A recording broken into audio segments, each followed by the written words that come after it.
Ho ho ho, universe! As the holidays quickly approach, hopefully we here at Comic Universe can help make your holidays just a little bit more amazing, spectacular, and maybe even ultimate. Join us for this brand new episode of Comic Comparison. Thwip thwip.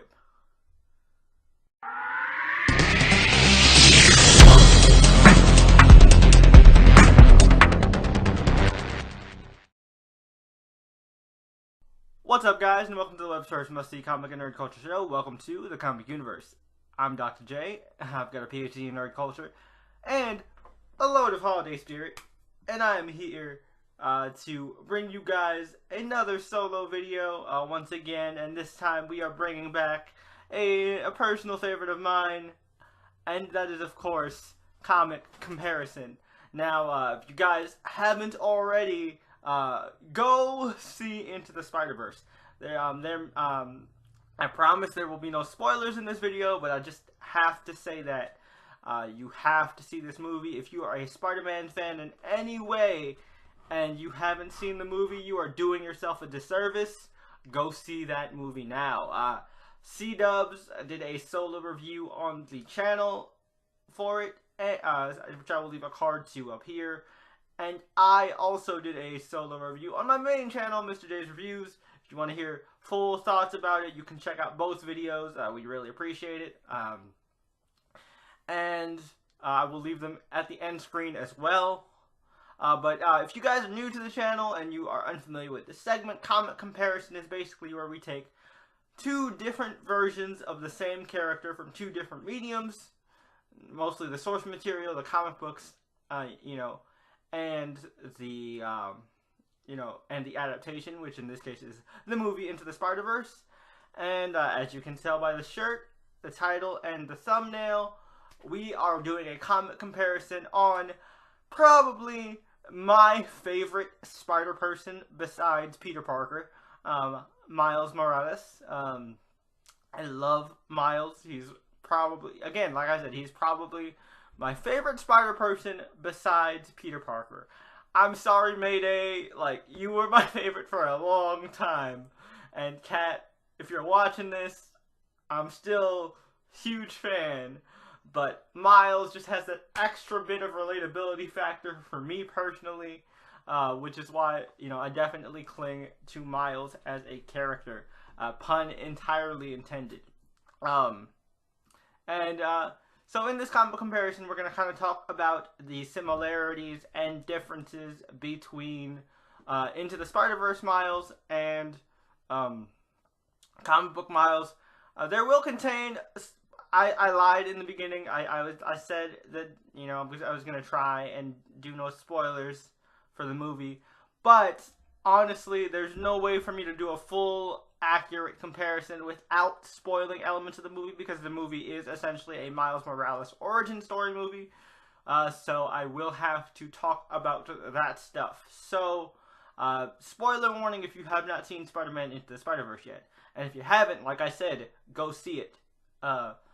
But yeah, let's talk about it. So, Miles Morales, he is the successor to Peter Parker in the on Earth 1610, aka also known as the Ultimate Universe, or at least formerly known as the Ultimate Universe, because that's no longer around anymore. But basically, long story short, Peter Parker, in his last stand against the Sinister Six in the comic books, was killed. And therefore, the mantle was left vacant. Miles Morales was a young kid from Brooklyn who, actually was a huge fan of Spider-Man and watched the Sinister Six fight go down. He was there in the not there in the fight, but there in the onlookers in the crowd watching this all go down through the footage and stuff like that.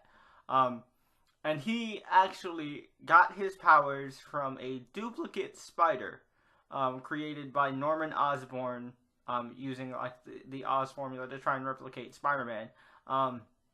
And so basically a his uncle Aaron had stolen that spider from Oscorp, and the spider had gotten into Miles' backpack, and then the spider bit Miles and gave him powers, but his powers were distinctly different from Peter Parker's.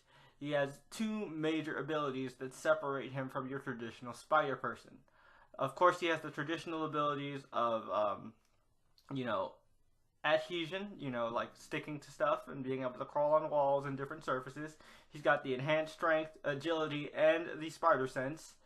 But his unique abilities are that he can turn invisible, and he has kind of a bioelectric shock attack, which is known as the Venom Blast, which is really, really cool. And basically, kind of Miles goes out on his own, and he tries to live up to the legacy of Peter Parker, and he does very well at it, with some assistance from some of Peter's supporting cast, like Aunt May and MJ and Gwen, from the Ultimate Universe as well, and it's really, really fun. It's one of my favorite Spider-Man stories. Honestly, Ultimate Spider-Man was probably my first Spider-Man comic that I collected from issue 1 onwards.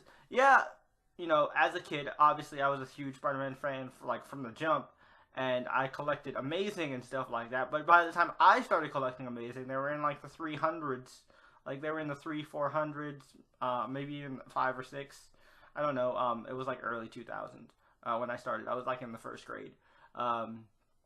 So I know 2001 was when Ultimate Spider-Man #1 came out. I begged and begged for that first issue, and I fell in love. It was a brand new world, a brand new Spider-Man, and I just was immediately attached to it and so gripped by it for the next 10 years. Or I guess it was 9, really.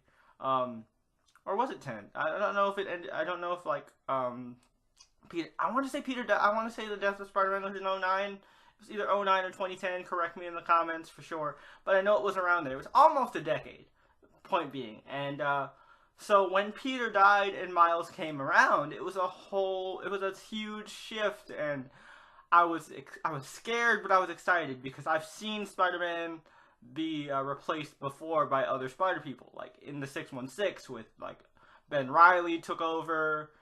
Kane tried to be Spider-Man for a bit, a bunch of other stuff, and that never stuck. That never worked. They always ended up just going back to Peter Parker. But as far as I knew in the Ultimate Universe, dead was dead. So I didn't really know how this was going to work out. And Miles, I don't know, maybe it's because I'm a Puerto Rican myself, and Miles is half Puerto Rican, so I definitely related to him in that aspect. But maybe it was the because Spider-Man's always been about the relatability factor, and with Peter, yeah, it was definitely about the nerd finally getting the confidence to be himself and to be out there and outgoing and to help people. And yeah, Miles got that, but he was not an exact copy of Peter Parker. He wasn't just a black Peter Parker. Miles was plenty smart, but he was already pretty confident and funny. He wasn't super popular. He just was an average kid. It was an average kid. He had pretty dope taste in music from what I saw. He had a bunch of different influences. I loved his relationship with his uncle, which was kind of almost a Darth Vader thing, whereas with his uncle being the Prowler, and kind of his battle with that gave him a completely different struggle from Peter Parker. His kind of thing of he not only has to deal with the pressures of being a superhero, but also a superhero of color. That was a whole thing. And of course, don't get me started on the dumb backlash that first happened when Miles first came out. We're not even going to go into that. But yeah, it was definitely just a huge change, and ever since then, he's really cemented himself in the Spider-Verse as a top contender Spider-Man. He is great. One of my favorite moments in the first Spider-Man crossover was when Peter from the 616 gave Miles his blessing and said, you know, you did well, and you're going to continue to do well. You're a great Spider-Man. You know, I'm sure the Peter from this universe would be proud of you, just as proud of you as I am, and I love that. And we get that kind of moment in Spider-Verse, which is Into the Spider-Verse, which is amazing. You know, that's a lot of the similarities. They have that same kind of relatability factor in the Into the Spider-Verse version. You know, he's definitely an outsider, and it's not just because he's black, right? It's because he just goes to a normal school, and he was fine at the normal school. He had tons of friends. He had a life, but because he was smart, because he was gifted and given this chance, given this opportunity, this great power, he had a responsibility to himself and to his family to give it a shot. And he just didn't fit in there. There were just a bunch of rich kids that he just did not vibe with, and so he just couldn't stand it, right? And I'm sure, you know, we've all been in this type of situation where we've been around people that we just could not relate to or connect with at all, and we just absolutely hated it. That's definitely the relatability factor we got from Miles. What I love about this Miles, you know, the movie version, is this movie version is a lot more artistically creative, right? With movie Miles, we got to see, you know, we got to, you know, taking a good look at his room, we get to see a lot of his influences. And we get to hear his taste in music, which, you know, your taste in music says a lot about a person. And we also get to see that this version of Miles is actually an artist. He's a tagger. He's a you know, he's a graffiti artist, which is really, really cool. And that aspect comes into play when he designs his costume. When he has the moment where he decides, when he has that moment where he finally decides, yes, I'm not Peter Parker, but I am Spider-Man. He takes his spray paint, does what he does best, and expresses himself using Peter's costume as a template, and that's how he creates his version, the iconic black and red Spider-Man costume, which is awesome. And I love how in the movie version, I mean, they reflected this a little bit in the comics as well, but in the movie version, they really highlight kind of the how Miles' powers reflect him as a person, right? Because Miles has always stood out, not just as the smart black kid or, like, you know, the kid from the regular neighborhood at the rich school, but you know, in those ways for sure. But you know, there have always been times where you just don't want to be seen. You just do not want anyone to notice you, especially when you're a teenager and you feel like everyone is looking at you. So of course, the perfect power for a teenager to get and to develop when he gets bitten by a radioactive spider is invisibility, because it reflects that insecurity that everybody has. And sometimes you just don't want to be seen, and I love that they kind of like highlighted that as like kind of like an underlying reason why it fits so well with Miles. And the Venom Blast, obviously, it's a response to the intense, whenever he feels any kind of intense emotion. And what time do you feel more? What time in your life do you feel the most intense emotions ever? It's puberty. When you're growing up and you're in your teenage years and you are just on a roller coaster of emotions, feeling all these emotions maybe sometimes for the first time ever and not knowing what the hell to do with them. I like how that's what the Venom Blast kind of represents for Miles, and it was so well executed in the movie. I loved it. I thought it was so well done. Shameik Moore's performance as Miles, his voice definitely fit Miles. He didn't sound. I like that Miles wasn't talking street. He's like, "Ayo, son, what up? You know, what's good, B?" Like, you know, none of that stuff. But I mean, like, yeah, you know, he dapped his friends up. So what's up? You know, what's popping? All of that stuff. Normal. But that didn't mean he was hood or anything like that. Kids just talk that way, right? Like, I go up to all my friends, I go up to all my friends all the time, just like, "What's good, man? Hey, how you doing?" Like that type of thing. And it felt very natural, very organic. Miles has never just been the black Spider-Man. He has been the Spider-Man for the modern teenager, right? Peter Parker is definitely the everyman, and the reason everybody relates to Peter Parker is because eventually, you grow into an adult, and you just are always going to vibe with Peter Parker because you've seen him from teenager to from being a teenager to a grown man, and you relate through him all the way through with all his trials and tribulations. Now with me, by the time Miles came out, I was like 15, maybe 15, 14. It was like, oh, if it was in 09, then I was definitely 15. If it was like in 2010, 2011, I was 16. So I was around, well, I was a little bit older than Miles, but I was around that age when that came out. And I feel like Miles Morales as a character is the kind of the personification of the modern teenager, right? He definitely feels like the modern teenager. Whereas Peter Parker, when he first came out, represented what a teenager was in the 1960s. And obviously in the revamped versions of his origins, they've kind of obviously moderned him up to kind of keep up with the times and stuff. But Miles Morales specifically, he is definitely the Spider-Man for my generation. Not saying that Peter doesn't still connect with my generation, because he does, and Peter Parker will always be my favorite Marvel superhero, and probably my favorite superhero of all time, right next to Batman.